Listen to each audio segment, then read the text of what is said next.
Welcome to Business Coaching Secrets with Karl Bryan. If you want to attract new high-end coaching clients, fill live events, and build a wildly profitable coaching practice where business owners pay, stay, and refer, you've come to the right place. In this podcast, Karl provides his keys to the kingdom for finding and signing high-paying clients and building the coaching business of your dreams. Here we go. Ladies and gentlemen, boys and girls, coaches around the world, welcome to another episode of Business Coaching Secrets. It's your boy Road Dogg here with none other than the man, the myth, the joke-telling legend, dad joke winner of 1988, Karl Bryan, calling us live from his flip phone. Are you there? How'd you know I'm using a flip? I've been told that a few times. It sounds like you're using a flip phone, man. Get a proper mic. So there you go, Shades. How you doing, Road Dogg? Well, you know what? I'm doing better than your eyesight because every time I see you, the font gets bigger on your phone. So I know that you must be excited that Apple is launching a larger screen phone for next year. So this is good news for KB. It's, you know what? 2022, buddy. It's going to be your year. So congratulations. I agree, Shades. What's going on? Well, I'll tell you what isn't going on. Hilarity, because I was reviewing your jokes from the past week, and I don't even know where to go with this. Like, Dad, are we pyromaniacs? Yes, we are, son. We are, son. Oh my God! Like, how did the pirate pay to get his ears pierced? $1 a year. Walked into a Dublin bar. I'll never forget when Bono and The Edge walked in. What did you say? Not you two again. Come on, man. Are you kidding me with this stuff? Like, oh my God. And then this one, though, I've heard this before, by the way, when the big Christmas one and, you know, whatever holiday parties you're going to, when you're on your seventh beer, and I swear it whispered softly in my ear, now is the time to tell everyone exactly what you think. Listen, that's gotten me more trouble than I'd like to. I believe you, Road Dogg. Yeah. I believe you, kids. I believe. You know what? This well-mannered, upstanding, professional young man. God, I wish all of that was true. I'm not young anymore. It's a scary world. Anyways, Big Shooter, what else is going on? Not too much, bud. Ready to rock and roll. Actually, you know what is going on? We actually high-five to our listeners, who we got to say a big thank you to. We just surpassed 5 million minutes downloaded on the podcast. So speaking of bingo, bango, bongo, there you go, bud. So that's pretty cool. And we got everybody listening to thank. In fact, Earl Flormata, who will be listening, legend, but he sent me an image of Spotify where we're his number one podcast, and I can't remember what it was, but it was like 2,400 and X amount of minutes downloaded. Like and I'm like, holy smokes, man! So there you go. So thank you to everybody who's listening. We just passed 5 million minutes downloaded, shoot. So there we go. High five. I want to thank my mom for downloading at least 1 million of those. Much appreciated. There you go. This is really worthwhile. We talked about this before, right? Like, I just wish that when we started this podcast, I said, you know what, Shoots, why don't you just pay me 10 cents for every minute downloaded? Wouldn't that be nice? But instead, I'm going to settle for you buying me lunch today. That's what we're going to do. Done. So there you go. Done and done, Shoots. All right. Speaking of, you know what? It's funny. As I'm reading this first question, and it's about imposter syndrome. The question is, did you ever have to deal with feeling of having imposter syndrome? I kind of feel like a bit of an imposter when you say we've had 5 million minutes downloaded, that people actually care to listen to what you and I have to. But by you and I, of course, I mean 99.98% you and 0.02% me. But, you know, like that's still something, right? Like, it's very much. Do you ever deal with imposter syndrome? Have you dealt with that? Like, I can't imagine that a confident guy like you with pretty teeth like yours has ever dealt with that. Yeah. So, okay. I think that is a great question, to be honest with you. if you thought about it differently, you'd like if you don't feel imposter syndrome, and the answer is absolutely. Did I start with that? Like, have I? Yes, yes, and yes. But I get it. It's pretty consistent. Where if you don't feel imposter syndrome, are you really pushing yourself, right? So I really just think it's stress and overwhelm, and let people, what I mean, they want to put a name on it, and then they want to have like they kind of give it ownership. It's just in your head, right? Like people are not thinking about you. It's just they are for a brief second, and because they're mentally, whatever they are, I don't know if they're unstable. That might be a little bit harsh, but like they're just not thinking about you that much. But when they do think about you, they do something harsh or whatever, and then they just move on with their day, right? So just don't worry about it. The truth is, the legit operators, well, maybe we could call the professionals of the industry, they're totally okay with being underestimated and doubted, right? Like the lightweights and the pretenders won't allow it, right? Their ego takes over and they kind of go into combat mode. What they'll tell you is that they feel disrespected, right? But the legit ones, like you'd like to be underestimated. This is a good thing. You got to check your ego in business. It's absolutely not your friend. But I remember Road Dogg, a smart guy, told me a very strong position in business is being smart when other people think you're dumb. Okay, and I would say that in anything, like a strong position is being smart when people think you're dumb, right? Or maybe it's being mentally tough, mentally strong when others think that you're mentally weak. Like it's a great. That's I'm gonna guess that's gonna sound incredibly counterintuitive, but it's a great strategic plan. It's how Tom Brady ended up the quarterback of the New England Patriots over Drew Bledsoe. Drew didn't see Tom as a threat. He was a lanky 6'5" dweeb that couldn't bench press half of what he was bench pressing, right? Jake Paul, another one, Jake Paul's a YouTuber. He's out there kicking the crap out of everybody in these boxing matches. He recently just smoked somebody. I don't know who it was, but it was I don't know, 4 or 5 time MMA champ. And Jake Paul put him on his ear, right? So basically, they haven't been taking Jake Paul seriously, and now he's kicking everybody. When I say kicking everybody, but this is subjective because you could say that he's not really taking on legit contenders. A lot of these guys are past it, but if that's anybody who says that is doing exactly what I just described. They're not giving him the respect that he deserves. That guy is training like a freaking rock star. Where he's gone, like from 0 to 60, from a YouTuber to now he's, smoking, 4 or 5 time MMA champs. It's crazy. So look, Road Dogg, business is like war, right? Like it, hate it. That's just is what it is. So the worst thing that you can do is be predictable. If you're predictable in war, it's game over and you're taking a bullet, right? So I can comfortably tell you that I'm okay with people thinking I don't have a clue. There's lots of them, and they're still look.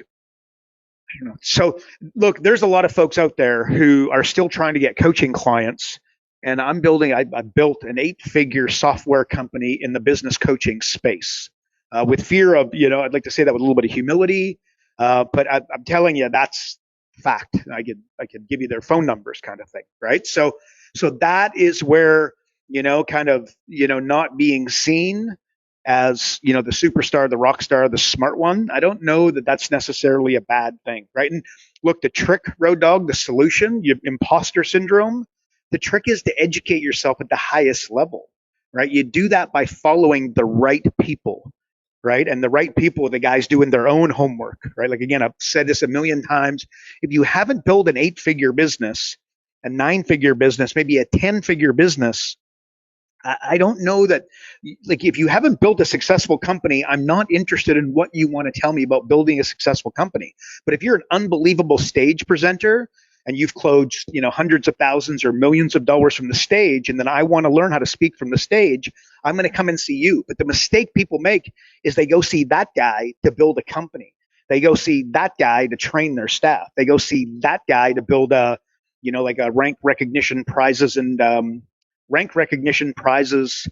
and money are the 4 things that motivate people. So if you're looking to build, an internal plan to motivate your staff, because incentives are everything. We said last week or the week before, Charlie Munger's words, show me the incentives and I'll show you the outcomes. Okay, so you need to incentivize your staff times a million, drop the mic.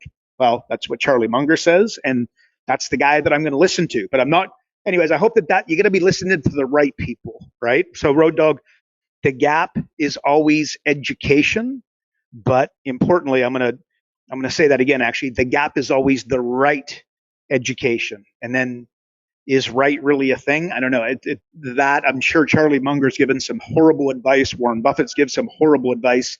Jeff Bezos has given some horrible advice at different times. But that being said, these are the types of guys that I think you should be listening to. So yeah, imposter syndrome, absolutely.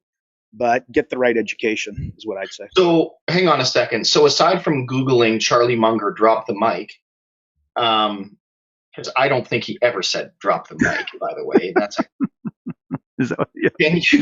Can you give us an example of like what a business coach needs to know, or I guess they're like educate. You speak of education. Can you give us some better examples of that, of what they need to know, or just I guess when you speak of educate, like what's the education that you speak of? Yeah. Okay.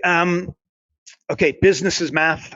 Give me a room of 100 people and I say, what's the language of business? And 80 hands will go up for marketing. The truth is, and this is Warren Buffett speaking, the language of business is accounting. But most people will tell you that they're scared of numbers. And the reality is it's just not, you don't need to be, I'm not great with numbers, right? It doesn't mean that you can't go and kind of work it out. Like, okay, an example would be you got a landing page and your conversion is 2%, and then you take it to 3%. Most people see 1% and they're not going to get out of bed for 1%. It's not exciting, but that's a 50% increase from 2 to 3. Or let's say that your client's got 20% gross profit margins and then you increase them to 30%. It's not a 10% gap. It's a 50% gap, right? Because 20 to 22 would be 10. 20 to 24 would be 20. 20 to 26 would be 30. 20 to 20. So 20 to 28 would be 40, and then 20 to 30 is 50. So it's not a 10% jump, it's a 50% jump, right? It's like 80 to 90% of business owners or business coaches will start with a cross sell, like they're working with their client, cross sell. Do you want fries with that? Most people think that's an upsell. It's a cross sell. But see, an upsell is 21 times as profitable as a cross sell. But when given the opportunity and just, laid like go for it, they'll go with the wrong one, but they go with the more expensive one, not knowing that they're going for the more expensive one, right? Like, know that if you buy something for a cent and sell it for $1, and then you buy something else for 10 cents and sell it for $1, there's a 9-cent gap there, but there's not a 9% gap. The thing that you bought for a penny and sold for $1 is 10 times as profitable, 10 times as profitable as the thing is you bought for 10 cents and sold for the same price, right? Like, or another one, Road Dog, if you do joint ventures, which is a good idea, everybody certainly coaches, but like your clients, there's a really good chance they should be looking at joint ventures and it could be a home run. But if you start with a joint venture before you do a compelling offer, you'd be costing your client massive profits. Example. Okay. So I go to an accountant, I'm a business coach, and I go to the accountant and I say, introduce me to your clients, and I'm gonna pay you 10%, 20% of everything they pay me, right? You don't get a call back. You go to the accountant and say, look, introduce me to your clients, and I'm gonna take them, help them take their business to where they never thought they could be, right? I'm gonna teach them Facebook ads. Versus that's effectively, may or may not realize it, but that's their offer. That's what they're going to the joint venture partner with, the accountant. Well, go to the accountant and say, I'm going to help you. With any of your clients you introduce me to, I've got proprietary software with 497 million weighted algorithmic sequences where I'll find any one of them $100,000 in 45 minutes without them spending an extra dollar on marketing or advertising, right? Which one do you think is going to work better? And no doubt right? So getting my compelling offer done first is significant, is really important before I go to the joint venture. And by the way, that's why my profit acceleration software has got 497 million weighted algorithmic sequences, I said a second ago, to help guide the business coach and guide the business owner. Because when they go and pump in the numbers, the algorithm does the work to say, look, this is going to rise above that. This is going to rise above here. And that, for that reason. So on the road. If you really want to feel good, not be stressed, avoid imposter syndrome, I think you need to do two things: grow and contribute beyond yourself, which is, I think, probably why I find myself obsessed with what I said a minute ago, like learning. I just want to, I spent hours, just educating myself. I spent, I don't know, thousands, tens of thousands, maybe at this stage, I have no idea, thousands of hours educating myself. And no doubt I've educated myself, and, I've learned some stupid things that I've gone on to implement and then went, ooh.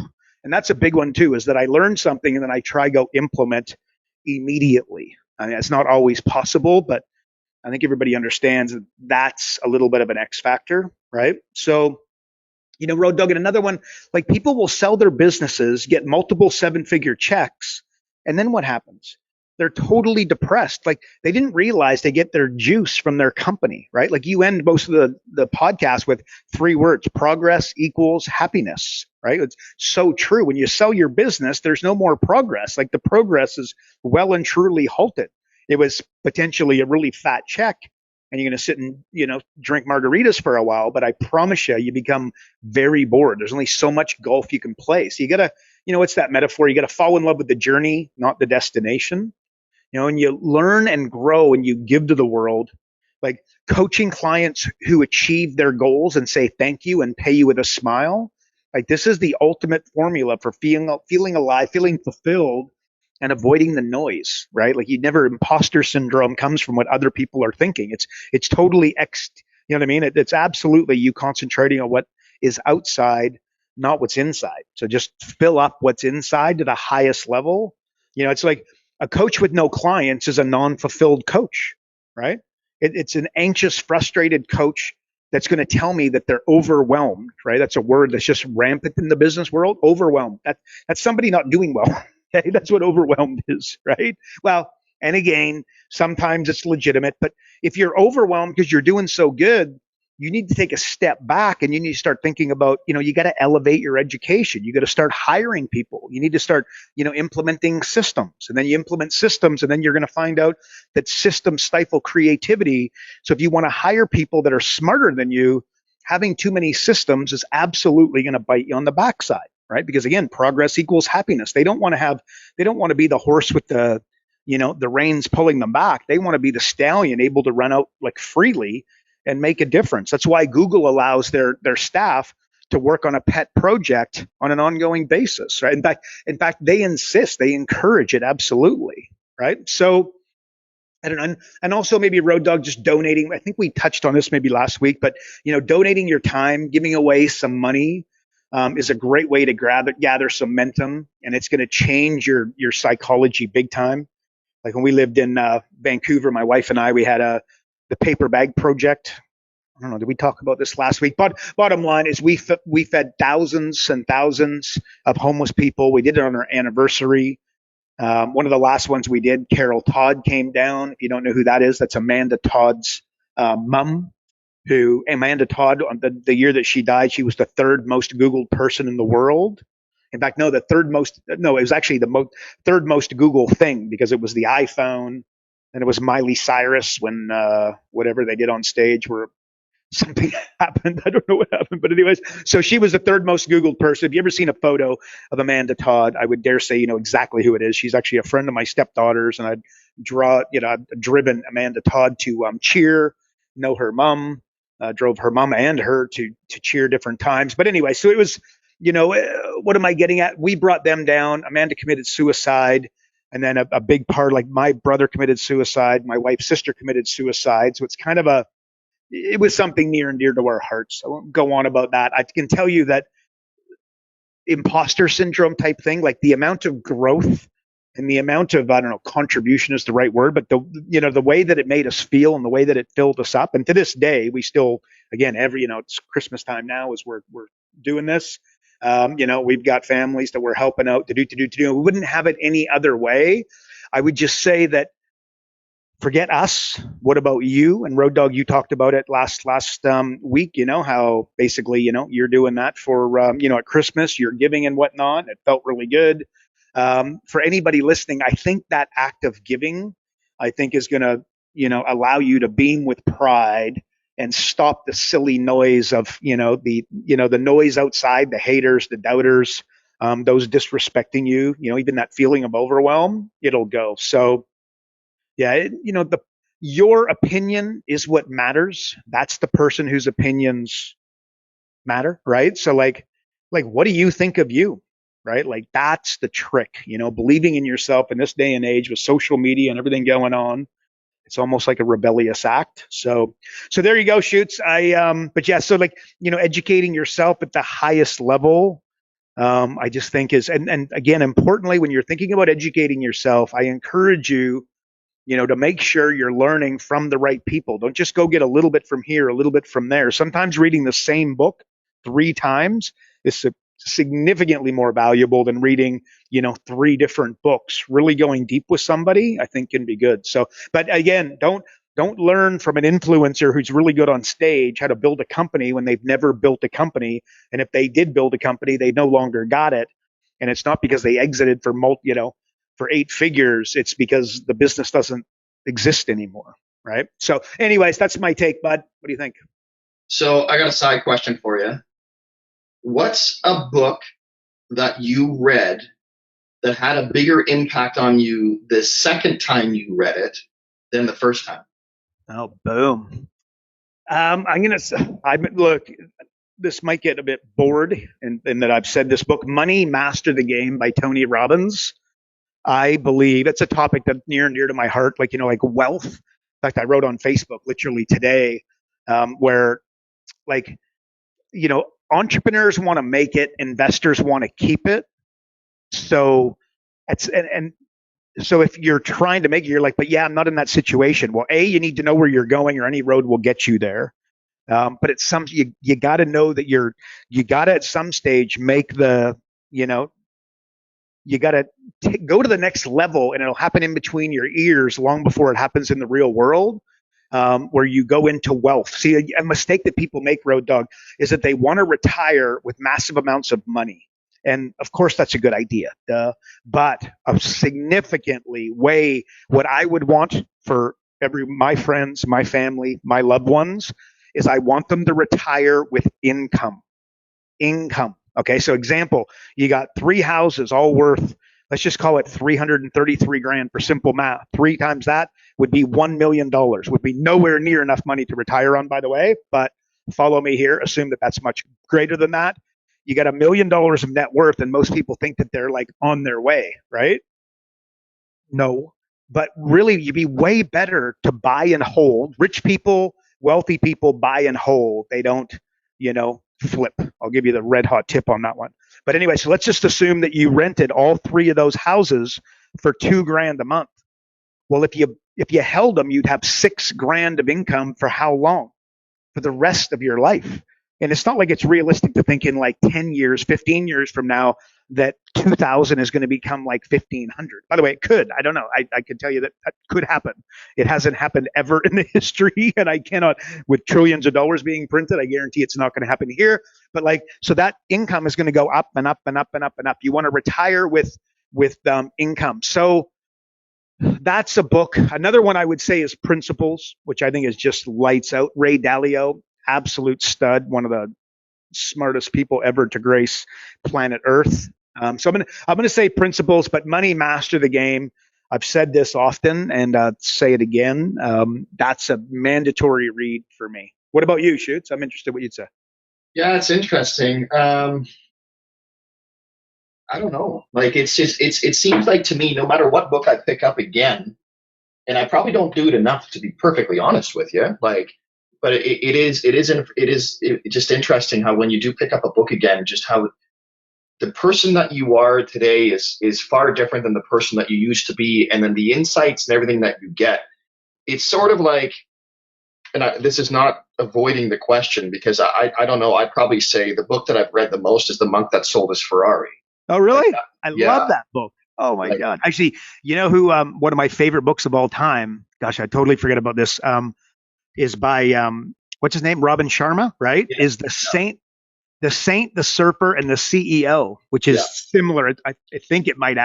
It's got some similarities to the monk that sold his Ferrari. Same guy, obviously, but I love that book, The Saint, the Surfer, and the CEO. Oh my gosh, It's so good. It's so good. But yeah, that was probably the one because I've read that a few times, and every time, like, man, like I just depends on what season you're in life and everything else, right? So there's that. But Date. anyways, there's just that, and obviously, like you can read many different interpretations out of the Bible too, but that's a whole different story there. But the thing I just wanted to say real quick is, it's funny, right? Like, let's say the software, right? Your software that you have, your e-learning system that you have to support coaches, all that stuff. There's a lot of people that are like, yeah, well, it's a 12-month program. Right. Repeat. Because you ask the same questions 12 months later, they're going to have different answers because they're going to be at a different level. They're going to have different level problems. It's just, that's like, you rinse and repeat, because when you're repeating from a different place. That client is going to be having different issues and different problems now, but the same material is still applicable. So I just wanted to bring that up. Okay. I want to expand on that. What I would do, I totally agree. High five. What I would do is I would always do a quarterly review with my high-end coaching clients. Some of these guys, again, 6 figures and well above. Not trying to big note. I mean, these weren't little, the little guy, down the road, proper businesses. And what we would do is quarterly review. But what I do is I'd always go to what mistake that I see very consistently is it's next, new, next. Next is the ultimate addiction, right? So what we would do is two primary questions at those quarterly reviews. What is working? And I look to pour gasoline on that, right? And then what is on the to-do list, on our priority list that has not got, we haven't gotten to it yet. And then we got to ask ourselves the question, does it need to be here? Right. And the way that you get there is like, what one task, what can you do that, like, what's actually, this is from the book, I think, One Thing, but it's like, what one decision can you make that makes other decisions unnecessary? So it's a bit different the way that I would frame it back in the day, but it was like, which one of these priorities, if we do something, can we knock some of these other priorities off?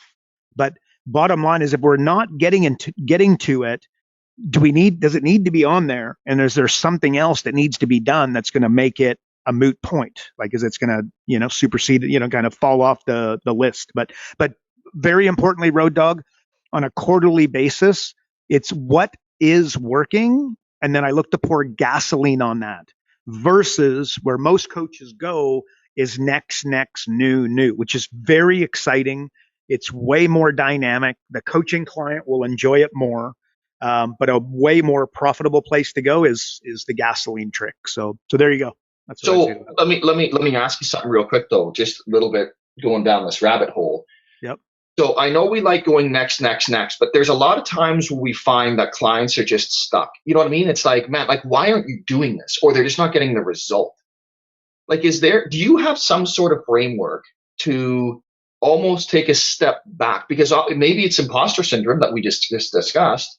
Yeah. But sometimes they're just not doing what they know they need to be doing. You know what I mean? It's like, I want to go to the next thing, and I get that. But at the same time, you're not even getting the first thing done. Yep.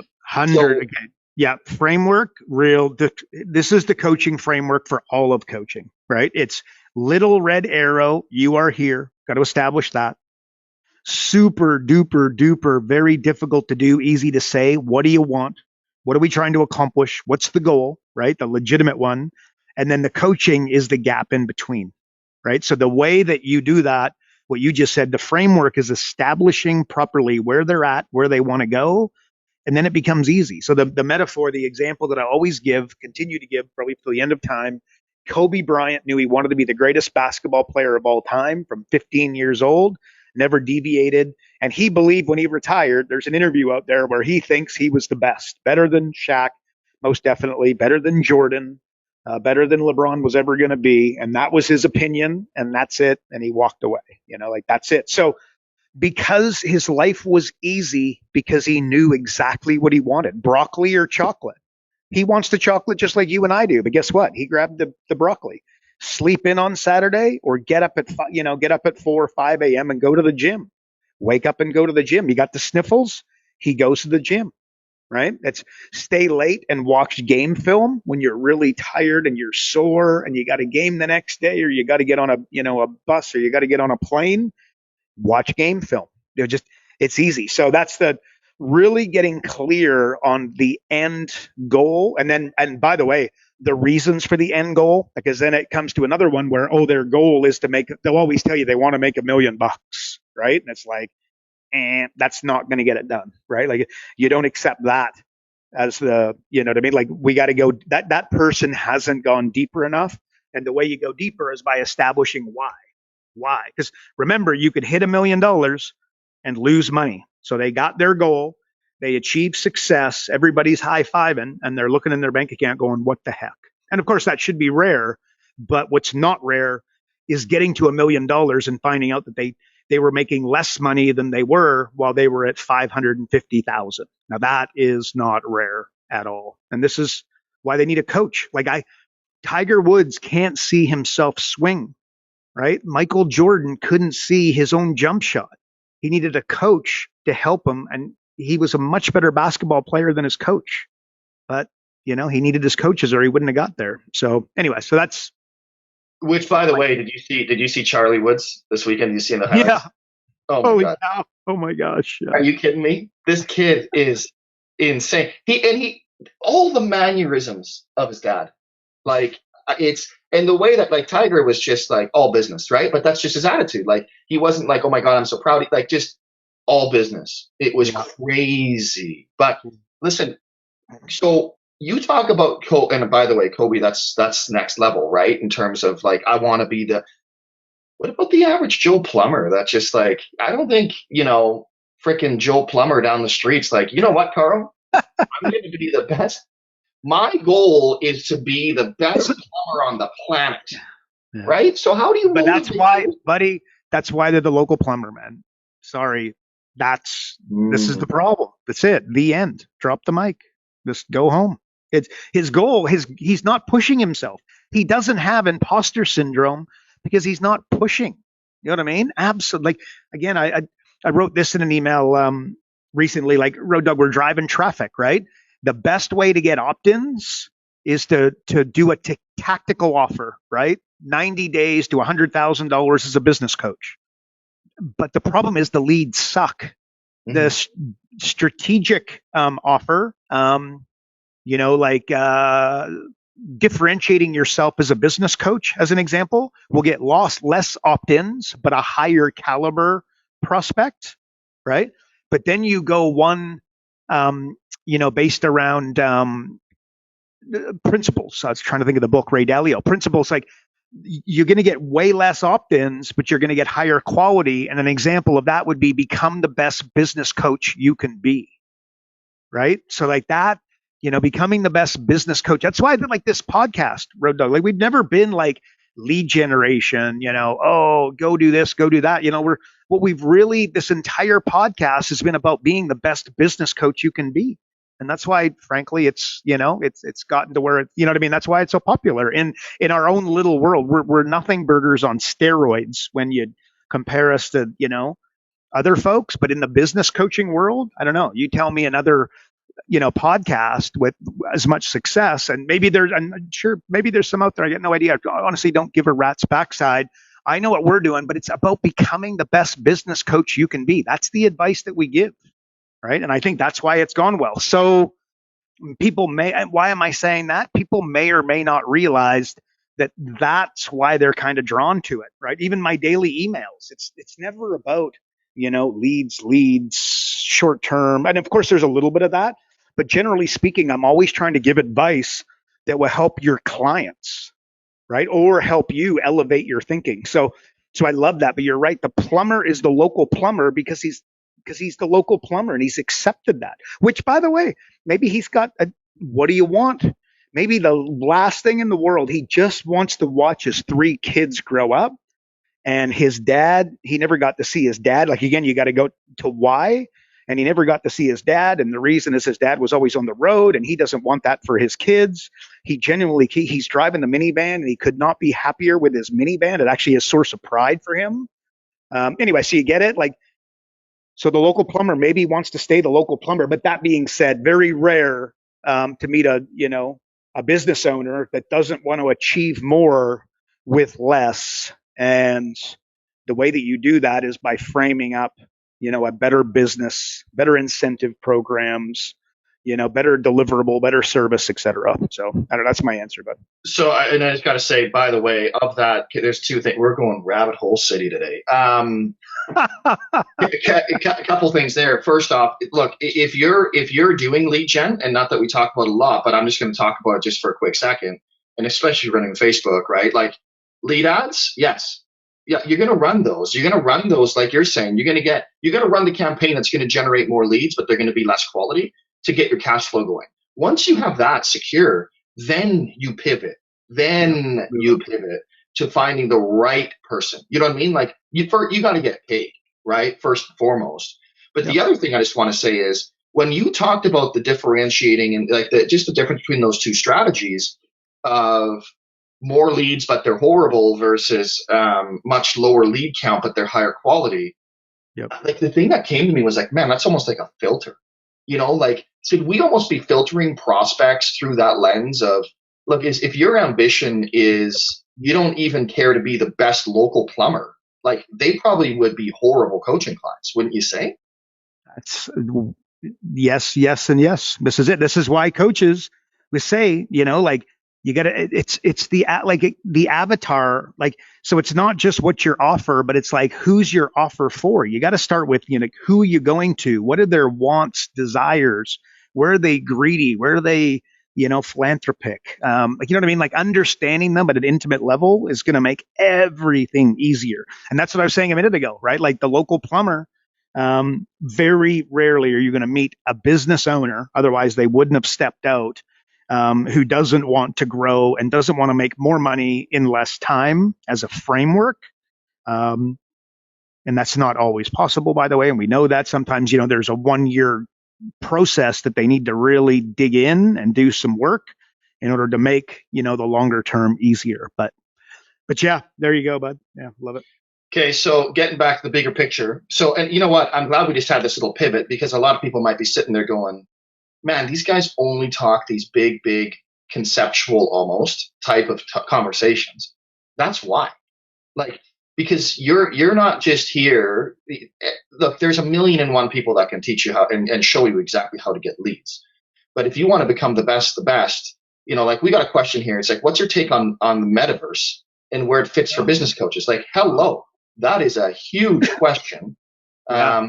And by the way, I had this conversation the other day with somebody, and it's like, isn't it funny how when you and I grew up, Karl, when I grew up, when you didn't even have TVs when you grew up, but like when I was growing up, my parents would always say things like, don't sit so close to the TV. And here we are now, literally putting a VR machine on their freaking head, like how hilarious is that? I know. I don't. So that's the question. So what is it? And where is it fit for business coaches, right? Like, how do you see that fitting in? Okay.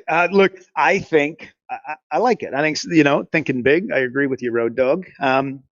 Look, it's a business case study on steroids. Zuckerberg, like he changed the name of the company from Facebook to Meta for anybody not, come up, you know what I mean? Like familiar. And if you're not aware, and a lot aren't, like you're crazy not to be wondering, like he changed the name to Meta, right? But like my first inclination is to go, why would he do that? And believe me, he didn't do it because he liked the name Meta. This sort of, you know what I mean? Like they're very, very, very strategic reasoning behind it.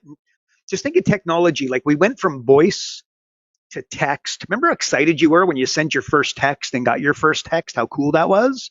And then we went to pictures, right? Again, think of how excited you used to be on your iPhone when the camera was so good. And we went to video and where we're going now. So that's, voice, text, pictures, video. And now we're going to virtual reality. And then, so we're kind of, I don't know, like virtual reality, like it's kind of there. But meta is basically augmented realities. Like think holograms. Imagine like, you and I kickboxing and then actually being able to feel the punch from the hologram, right? And that is years away, but like that's the bigger vision, right? And certainly, like living in a different country, like I moved my dad to Mexico, right? Like being able to, we chat almost every night, right? But like being able to feel like I'm sitting in the same room as him and chatting with them, that's going to be next level. And that's not all that far away, probably happening in some way, shape, or form somewhere. But that's the kind of thing that's what's coming, right? And I think it's critically important, to see that that's what's coming. But here's the bigger picture, right? You're going to see Zuckerberg out there doing interviews. I want to ask you the question: when have you ever seen Zuckerberg do an interview? And the answer is he doesn't do interviews. Why? Because he's building $1 trillion company, and doing your podcast ain't happening, right? But so why is he doing it? Well, when you go to the public, right? Like with we are his message, as I saw it, we are, and I'm not the expert here by any stretch, right? But what I like to think is that I like to go, second, third, fourth order consequences, or, kind of matrix the dynamic, the situation. And he's out there saying we are solving problems around augmented reality, right?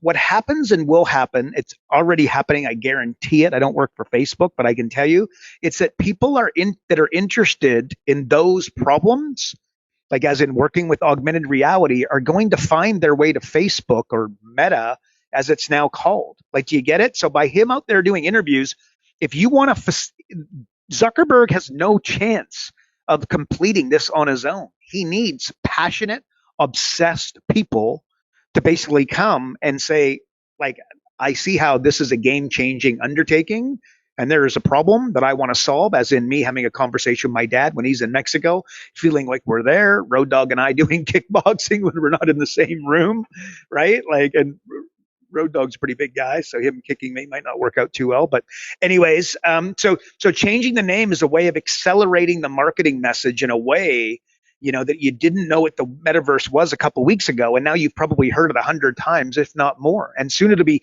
like second nature, just the way social media at one time was something you didn't know what the hell it was, and now it's just like, everyday occurrence. The same thing organically is going to feel semi-natural. So the metaverse. And by the way, it's 5 years from being, day to day, but 5 years goes quick. So as a business coach, and what we were talking about just a minute ago, Road Dogg, like I think you should be thinking about this stuff and adjusting your flight plan. Because if you want to be a successful business coach, why do business coaches fail? Because they go 90 days to 90 days. I hear from coaches all the time. It's like, oh, it's just not working for me, right? I'm like, what is ever, like when you learn to swim, did you learn to swim in 90 days? The answer is no, right? So yeah, like this augmented reality, like Road Dogg, you drive down the road, right? And a guy will have like a flag of like a sports team hanging out the car, or, during the playoffs. And then you got like a funny bumper sticker, or maybe it's, Harvard or MIT because your kid goes there. Or maybe you played on the football team in the 90s and you still got, their bumper sticker, or whatever you're going to have, right? And it's even the type of like a convertible that you drive. Like a guy who drives a convertible, it says something about them, right? The end, right? A guy who drives $120,000, $200,000 Mercedes, it says something to him. Somebody that drives a Hummer, absolutely. The minivan, that says something too, right? So like the pics you put on social media, like they're very representative of you, right? The clothes that you wear. But I was at Starbucks, and this gal walked in, and I've got a souped up Jeep, right? If you follow me on Facebook, you would have seen it at some stage, but I'm very proud of it and I love it, right? But she walks right up to me, no joke. And she says, is that you? That must be your Jeep, or is that your Jeep, right? And I'm like, there's like 30 people in Starbucks, right? I'm like, what's going on? And I'm like, yes. And we ended up chatting, but clearly, I don't know. I guess I look like the guy, with my hat and whatever else, the guy that was driving the Jeep, right? So like, that's how I'm representing myself out there. So some people look like football players. Some people look like hockey players. Some people look like dancers. If you go to a seminar and then you say, if you work out 3 times a week, raise your hand or maybe stand up. You don't need them to stand up because you can tell when they're walking around the lobby which ones are going to the gym 3 times a week and which ones aren't, right? So, in metaverse, you're going to have like a similar, like, your clothes and your Jeep. It's going to make sense to people, right? So you're going to be representing your people. Like, that is absolutely happening. It's already happening with the way that you represent yourself on social, right? Is it all family photos? Is it all business stuff? Is it, whatever it is? And so, look, my point here and what I would say, like, to take away by going public, this is my message. Zuckerberg is attracting the best engineers and the people that are interested in working on augmented reality, which is going to be our new reality. And that's what I see, right? And so, question, if you're listening to this, as a business coach, what are you going public with? Are you going public looking for a lead generator? Are you going public looking for a kick butt coach to work underneath you? Are you going public with looking for a kick butt public speaker to work at your, next event, or what you're working on? And by the way, and then are you talking about your mission and solving the business failure problem in your city, in your state, in your community, right? Like I'm out there talking about solving problems for business coaches. And we invented software for business coaches, right? So profit acceleration software. I've just attracted those types of people into my world, and it's accelerating big time. I had a guy just email me the other day with some really cool software, and this is not totally abnormal nowadays. And it's one that I'm looking at and I think really looks interesting. But these types of things are coming, right? So like my vision is out there. If you go to my Facebook page, you're going to see the software, you're going to see the images, you're going to see the things that I'm talking about. This is how I'm putting myself out there. And some of you, when you do that, you might want to think about the way that you're putting yourself out there, and you might want to adjust it a little bit, right? And just thinking about, look, the utility, like ultimately, is metaverse going to work, right? Like, again, if it's put out there and it's a big dog's breakfast, it's not going to fly, right? So again, you really got to be thinking. The reason Facebook is so good is because the utility of the software, because it works, right? I talk to our IT guys all the time. Like, it's not about, Flash, and we just built this profit acceleration simulator. And it's, at the end of the day, it's not live as I do this because it's not bloody ready, right? Because we got to make sure that the utility of the thing, when the business owners go to it, and the chiropractor, the dentist, the butcher, the baker, the candlestick maker go plug their numbers into the simulator, we need to know that it's going to work and that it's going to convert to a high-end coaching client. And it's just not quite there. But forget it, utility. Like, does it work? The way that you make something work is you attract the right people who are obsessed and buy into your mission and are willing to work, long and hard, right? And Facebook utility is insane. That's why, the pics, the chat, the messenger, the private messaging, the phone calls that you can make, the video calls that you can make, the tagging of photos. It's just insane. The functionality, the utility of Facebook is just unbelievable, right? So anyway, so I'm getting off on that because that's what he's trying to do. He's trying to do the same. He knows that augmented reality is not going to work unless he can create an unbelievable user experience. That's not going to work if he doesn't attract the right people. And like, again, you introduce me to a $10 million company, and I'll introduce you to a PR company. Said that all the time. You got a $1 trillion company, you got a $1 billion company, you got a $100 billion company. You've absolutely got a PR company, as in your business is basically you recruiting kick butt people to fulfill the vision, solving the problem as you see it, right? Anyways, so there we go. Listen. I want to know. I want to next week. I want to have a breakdown of exactly the meta reality for the candlestick maker. Like, this is where we're going. Because that dude's feeling kind of lost right now, right? Like, come on. I'm so glad the candlestick maker made a last second appearance in the podcast. So that makes me very happy. Listen, folks, when Karl was talking about posting, please, for the love of all things holy, please document. Don't fabricate. Like, I think we're all over the Lambo, the inside the jet, unless your name is Ty Lopez, just stop it.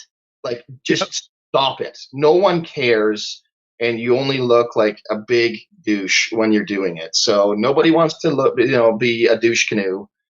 Canadian term. Look it up. Anyways, that's it. Like, that's it. That's all I got to say about that. Because it really triggers me when I see all these people. It's like, man, you're so fake. And people can see right through it. They just can't. Right. So, and that's why I loved it, dude, when you made that comment of, like, show me your bank account and I'll show you what your values really are. I don't care what you say. Like, that is the ultimate, right? If your bank account doesn't reflect very similar your habits and things you're posting online, you're a poser. And just stop doing that and start being authentic. And guess what? People are going to like you. Like, it's just how it is. So there you go. People like Karl, and he's hard to like sometimes. I'm not even going to lie about that. So there you go. Even with his bad jokes, people still subscribe. Like, they like it. They love them, dudes. They love them. Oh, dude. So besides upping your dad joke game as part of your email sequence, can you give us one thing that people can, implement inside of their coaching business today? One thing. I want to go to that strike because we kind of ended on Zuckerberg, which I think is a little bit big. What did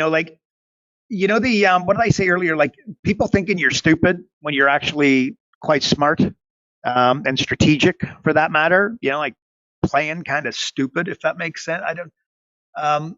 It's not a bad position to be, right? And of course, when I say I'm using the wrong term there, right? But not, like going in and grandstanding about how amazing you are. What Road Dogg just said, posting, like airplanes and all that sort of stuff on your profile. Generally speaking, you're not going to attract those ideal clients, the guys, the ones that are going to spend big bickies on your coaching. So I just think that, the imposter syndrome is kind of how we got there, right? Like, really, push yourself internally, not externally, push yourself internally.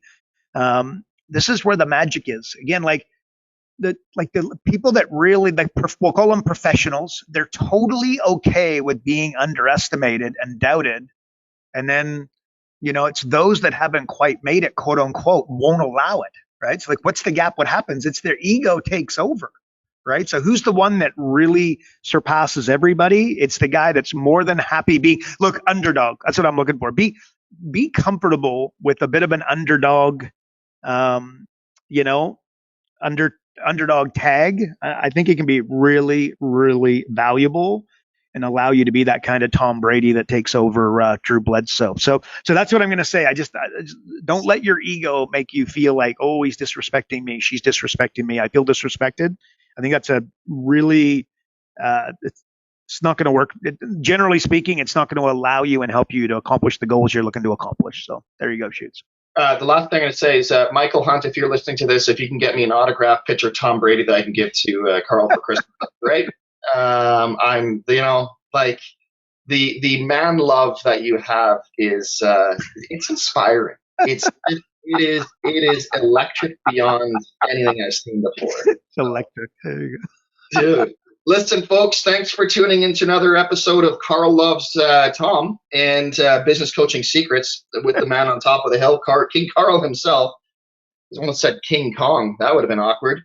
Listen, if you're not on the inside and getting access to the pre-show, or you aren't getting Karl's daily emails with those amazing dad jokes, be sure to go to focus.com and subscribe today. Trust me, you will regret those jokes, but the other content is amazing. And if you enjoyed this podcast, please share with a fellow coach or someone you think might make a great coach. And of course, as always, we'd appreciate it if you would leave a review if you like what you heard, as we know that all the streaming services obviously give a ton of weight towards positive reviews. And that is it for another week. Big Shooter, I can't believe that is it. So we'll see you in the next episode, folks. Remember, progress equals happiness. Take care, everybody. Karl Bryan built Profit Acceleration Software 2.0 to train business coaches how to find any small business owner more than $100,000 in 45 minutes without them spending an extra dollar on marketing or advertising. This becomes a business coach's superpower. So as a business coach, you'll never again have to worry about working with business owners that can't afford your high-end coaching fees. Check us out at focused.com.